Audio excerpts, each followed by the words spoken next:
Tita Nils in the kitchen because today is St. Patrick's Day. Wearing a little bit green. Is this green?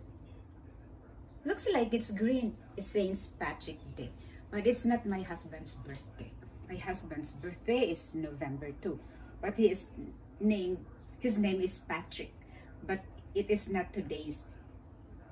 Today is not his birthday. It's Saint Patrick Day. Do you understand? So, because he has a friend who is coming today, a mom and the daughter. The daughter is my student when I have my daycare here. So she's now, what? 6th grade, 8th grade, taller than me.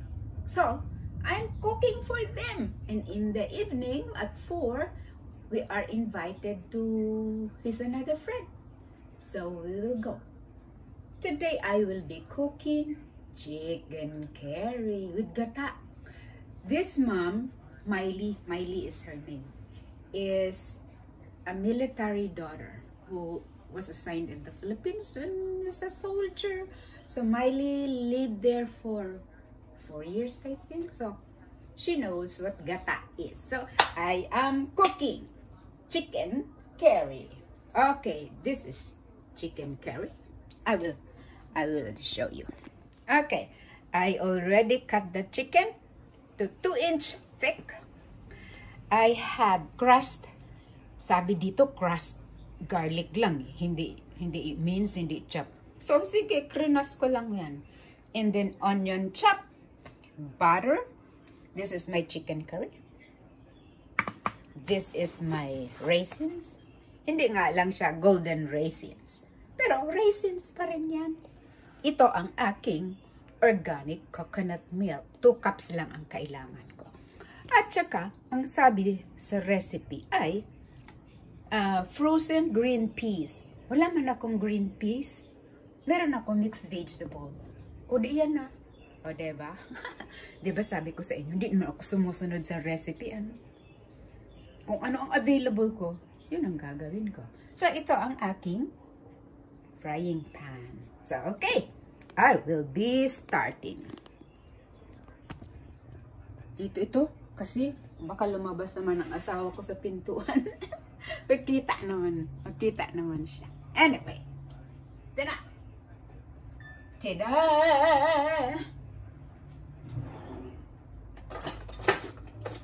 St. Patrick Day, ha? Butter ang gagamitin. Kita oil. Bakit oil? Bakit ba oil? Wala man dito. Ay, vegetable oil nga. Saan ang butter? Saan ilalagay ang butter? Oh, okay. Sa pag-fry ng chicken, ano naman high heat.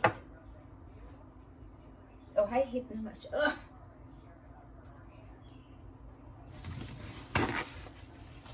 Whoever invented paper towel is genius. High heat. There you go.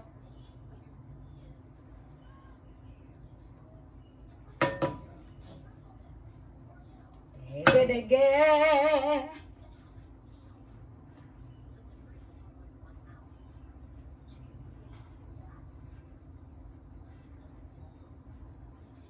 Iko-cover ko siya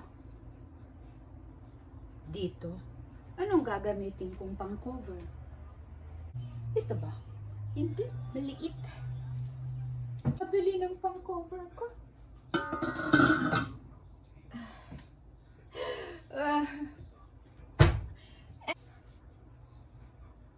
Or ilipat ko. Pwede rin. Ilipat ko na lang siya. Da-da-da. Da-da-dan. Kasya. Pagkagisa, ilipat ko.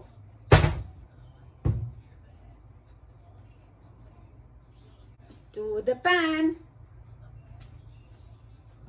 Okay. Nainit ka na ba? Sumasayaw pa ako no. 2 cups. 2 cups na coconut milk. Ng coconut milk. Layo. Okay. Ano na? Add the onion. Yan, dami pong onion. Yun ang nakakapagpasarap eh.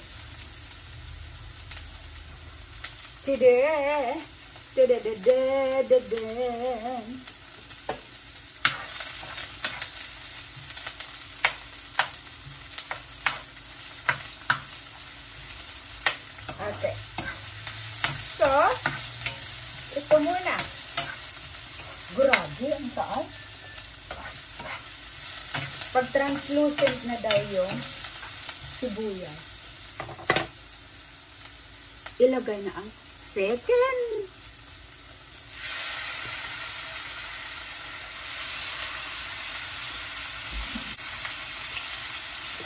Alala ko nito sa Pilipinas yung may pinutungan pa ha.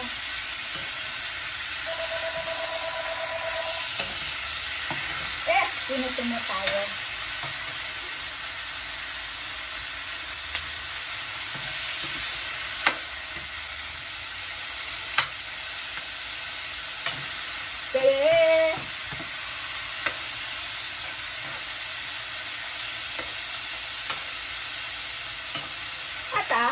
Ata, nasusunod in a bowl. Ganun. So, dito ito ilalagay.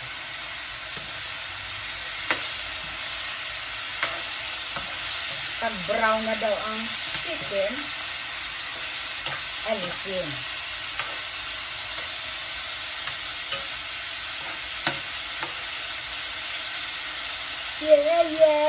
Yeah. Parang maliit. Maliit siya. Ano kaya? Para maganda. Yeah? Oh, may takip pa. Na maganda rin. Kailangan pag nagluluto, maganda pa rin, ha?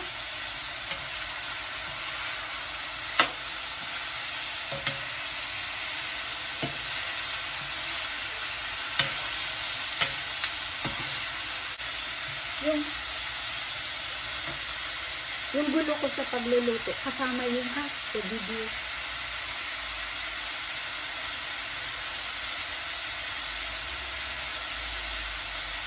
Sinisilip ko ang sa TV. Kakaawa ang litro.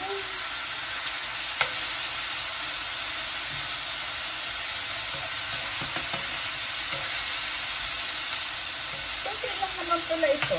Kala ko marami. Pero kasi mga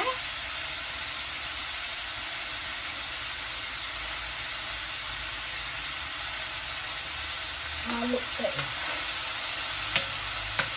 Pag brown na daw, hindi ko sa brown. Baka naman nalalaki ang slice ko. Yeah.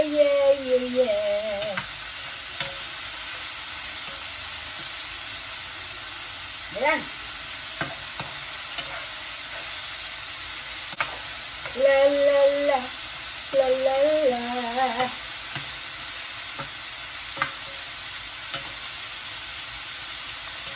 Chicken curry. Ang ilang beses ko ba ikaw niluto? Pang 2 pa lang yata. Matagal na. Ayan. So, ililipat ko na siya. Okay. Ilipat ko siya dito.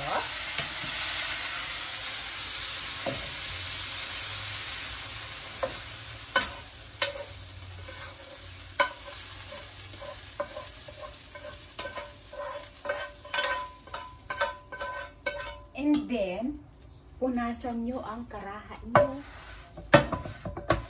para yung oil na ginamit mawala.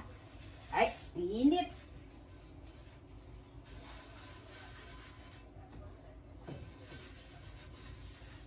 Oh. Tapos, bawasan nyo ang apoy. Kasi, butter na. Okay. Low heat. Low heat. Low heat. Very low. Okay. Kaso, ay,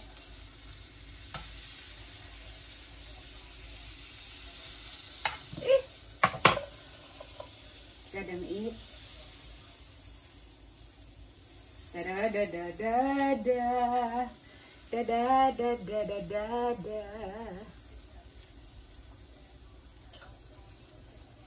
Ang TBSP.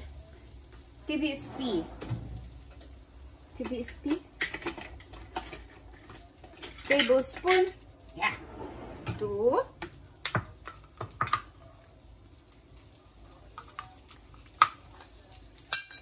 Yung mawang. Put it there.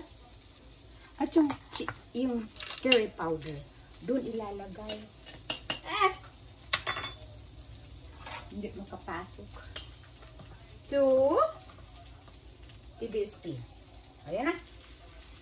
Hindi pa. Huh? Magaling lang ako sa estimate. Okay. So, nilagay ko na ang bawang, butter, bawang, curry powder. 3 minutes. Okay.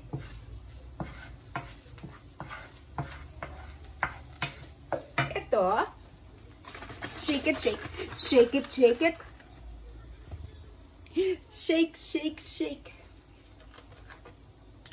Okay. 2 cups. There you go. Yung iba, tuloy-tuloy lang. Isang lalagyan. Anyway. Stir in the... Ay! Natakpan.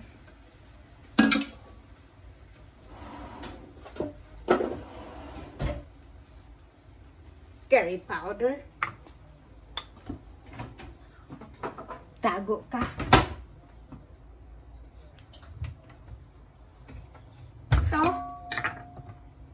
Ito. Alisin na. Oh, diba? Maliwanag na. Ito na lang ang natitira. At saka, yung nakagawa na ako ng ano na nga ang ginawa ako? Koso. Kasi, dadagdagan ko ng lumpia. So, chicken curry, lumpia, coleslaw. Ano pa ba? 2 lang naman ang bisita naman. Pero, bibigyan ko kasi sila pag-uwi. Ito na lang, chicken curry bigay ko. O coleslaw. Kasi ito sigurado hahanapin ni KR. KR will look for this.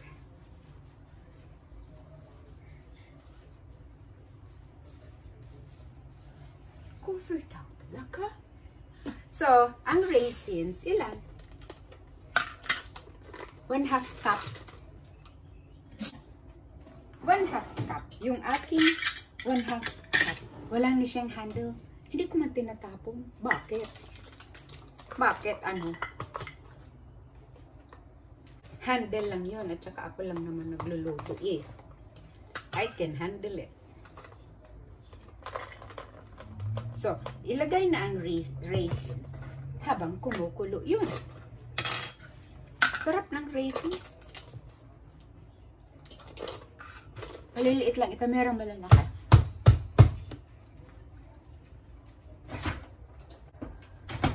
Oh, ta.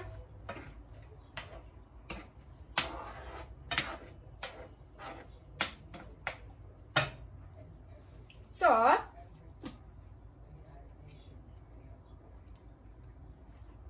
pakita ko sa inyo kung ano itsura. Kana. Yan ang itsura. Masyado bang mapula? Okay lang yan.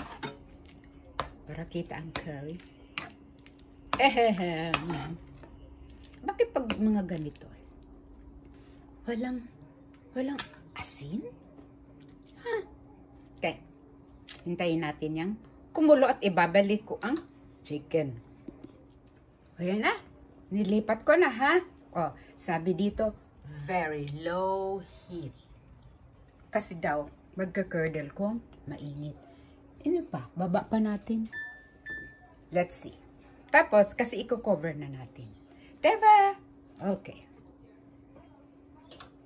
And simmer for 20 minutes. Ang aga pa. Anyway, see you later, alligator. So, I put in the frozen mixed veggies. And let's see how it tastes. This is my first time that I put mixed veggies. The recipe here only calls for frozen peas, and I do not have that. So, I use whatever is available in the fridge. So, this is how it looks. Looks beautiful though. And the table is St. Patty's ready. It's all green. I'm sorry. Look at that. Okay, we are just waiting for our guests, the mother and daughter guests.